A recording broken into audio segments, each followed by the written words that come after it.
Heru Budi Hartono dipuji bisa menyatukan Bamus Betawi.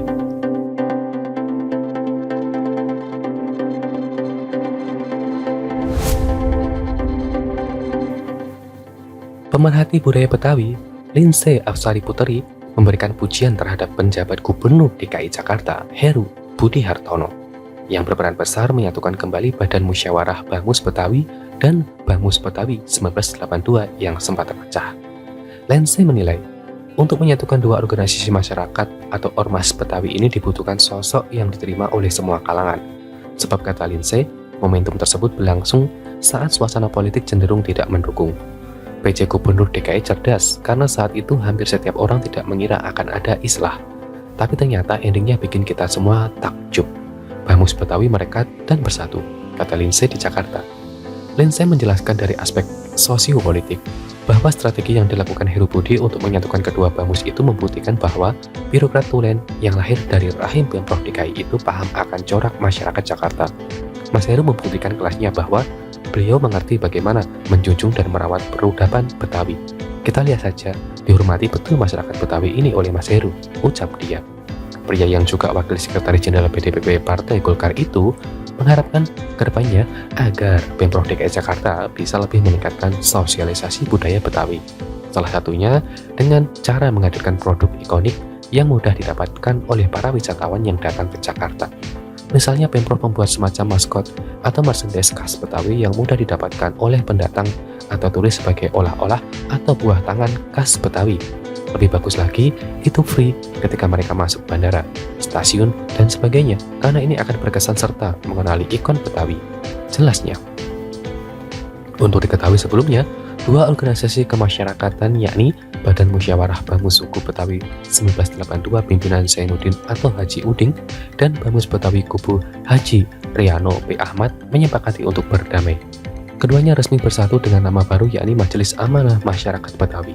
Haji Oding selaku Ketua Bamus Suku Betawi 1992 menyebutkan bahwa kesepakatan tersebut bersatu itu sudah disampaikan kepada penjabat Gubernur DKI Jakarta Heru Budi Hartono. Oding menuturkan bahwa kini tidak ada lagi dualisme antara dua ormas Betawi tersebut. Kita sudah sampaikan kepada PJ Gubernur DKI bahwa kedua Bamus Betawi sudah menyatu, kata Haji Oding saat dihubungi awak media beberapa waktu lalu.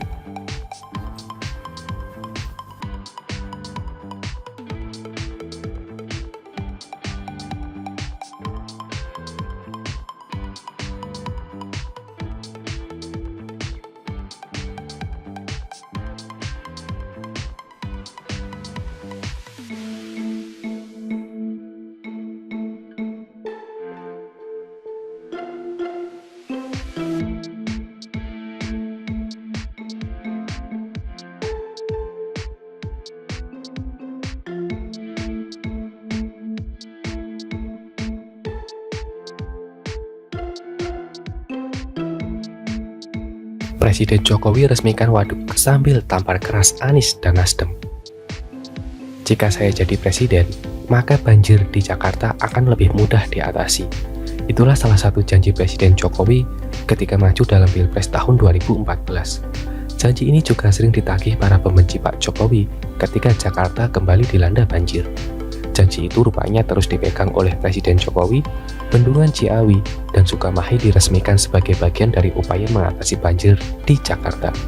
Ciawi dan Sukamahi bisa nanti akan mereduksi dari 464 juta meter kubik menjadi 318 juta meter kubik.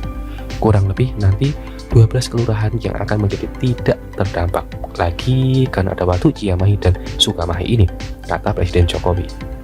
Peresmian ini menunjukkan bahwa Pak Jokowi tidak asal mengucap janji. Ada upaya nyata untuk mewujudkan janjinya tersebut. Sebenarnya upaya tersebut tidak hanya dilakukan sekarang ini saja. Setelah menjadi presiden, Pak Jokowi memerintah Kementerian PUPR untuk mengerjakan normalisasi Sungai Ciliwung serta sodetan dari Ciliwung ke Kanal Banjir Timur. Upaya itu tampak berjalan lancar saat Basuki Cahayapurnama menjadi Gubernur DKI Jakarta. Program normalisasi sungai benar-benar dikebut karena Pemprov DKI Jakarta bekerja keras untuk membebaskan lahan yang terkena normalisasi. Kerja keras yang membuat lawan-lawan politik BTP perang dan menyebutnya sebagai tukang gusur. Meskipun banyak tantangan, program normalisasi sungai terus dilakukan. Titik-titik banjir pun menurun jumlahnya hingga ada optimisme bahwa banjir di Jakarta akan bisa diatasi.